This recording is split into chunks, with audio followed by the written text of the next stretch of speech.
Hello दोस्तों, मैं राजपूत आपका अपने इस एजुकेशनल चैनल PBBR एजुकेशन पर स्वागत करता हूं। प्यारे दोस्तों, जैसा कि आपके सम्मुख दिख रहा होगा, आपकी स्क्रीन पर दिख रहा होगा, जो आज हम कविता लाए हैं उस कविता का नाम उलझन है। इस कविता को हमने NCERT की कक्षा चौथी की पाठ्यपुस्तक रिमझिम से लिया है। प्यारे दोस्तों, जितना इसका नाम उलझाने वाला है उतनी ही यह कविता बहुत मज़ेदार है। इस कविता को कवि ने क्यों लिखा होगा, इस कविता को नाम उलझन ही क्यों दिया है, उसकी क्या सोच रही होगी, इस पर चर्चा करेंगे। इस पर चर्चा करने से पहले कुछ बातें आपसे करना चाहूँगा और जो कि बहुत ही रुचिपूर्ण रहेंगी। जैसा कि आप सभी जानते हैं, जब हम छोटे थे उस समय हमने कभी सोचा होगा कि हम ये बनेंगे, कभी हमारे बड़ों ने कहा होगा बेटा ये बन जाओ, किसी ने कुछ कहा होगा, मम्मी जी ने कुछ कहा होगा, पिताजी ने कुछ कहा होगा, किसी बड़े ने कहा होगा बेटा आप डॉक्टर बन जाओ, किसी ने कहा होगा बेटा आप इंजीनियर बनो, किसी ने कहा होगा बेटा आप पुलिस वाले बनो, फौज में भर्ती हो जाओ, देश की सेवा करो। तो कुछ ना कुछ जब हम छोटे थे, छोटे से लेकर आज बड़े होने तक, हम कुछ ना कुछ हमारी जो सोच है वो बदलती रही है।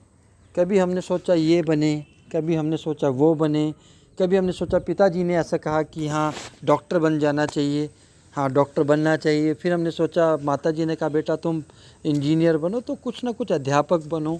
तो हम समय समय पर दूसरों की बातें सुनते रहे, लेकिन क्या हमने कभी सोचा कि हम क्या बनना चाहते हैं, या क्या किसी ने हमसे पूछा कि आप क्या बनना चाहते हैं?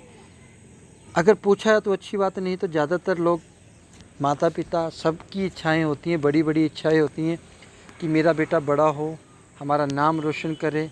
इसीलिए वो सभी बहुत अच्छा सोचते हैं, बहुत ऊंचे दर्जे का सोचते हैं। तो उसी सोच को ध्यान में रखते हुए जब कवि के साथ ऐसी ही घटना घटित हुई होगी, उसके साथ भी ऐसे अनुभव हुए होंगे, उन्हीं अनुभव को साझा करने के लिए उसने इसे इस कविता का रूप दे दिया, जिसका नाम उसने क्या रखा?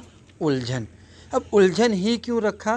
क्योंकि जब उसे सबने कहा बेटा ये बन जाओ, आप ये बनो, तो वो ये निश्चित नहीं कर पाता था कि मुझे क्या बनना है।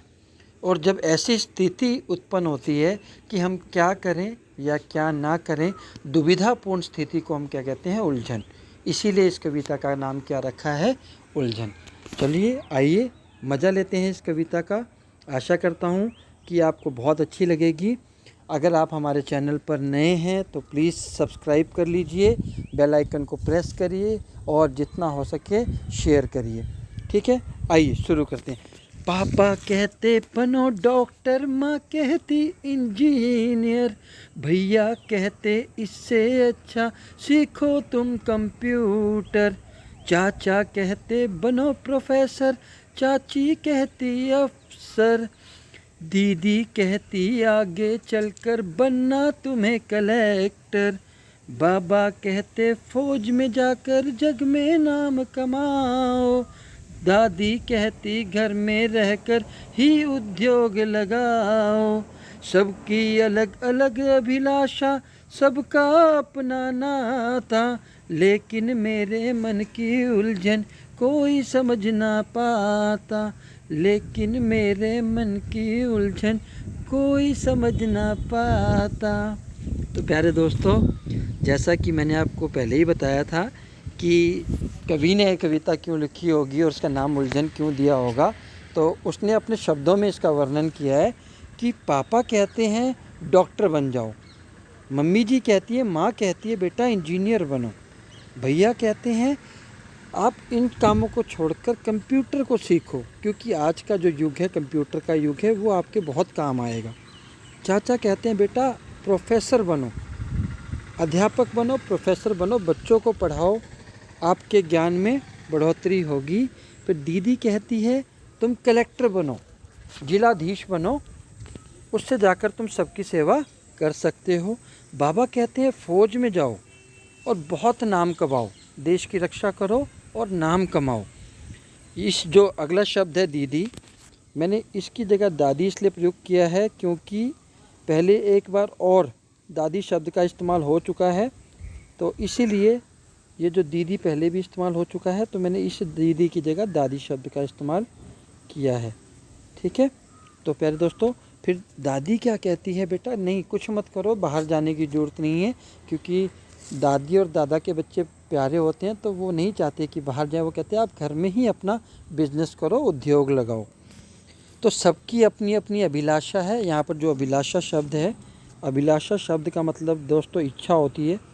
अभिलाषा का मतलब क्या होता है, इच्छा। तो सबकी अपनी अपनी इच्छा होती है, ठीक है। लेकिन जो मेरे मन की उलझन है, जो मेरे मन की दुविधा है, परेशानी है, उसको कोई भी समझ नहीं पाता है।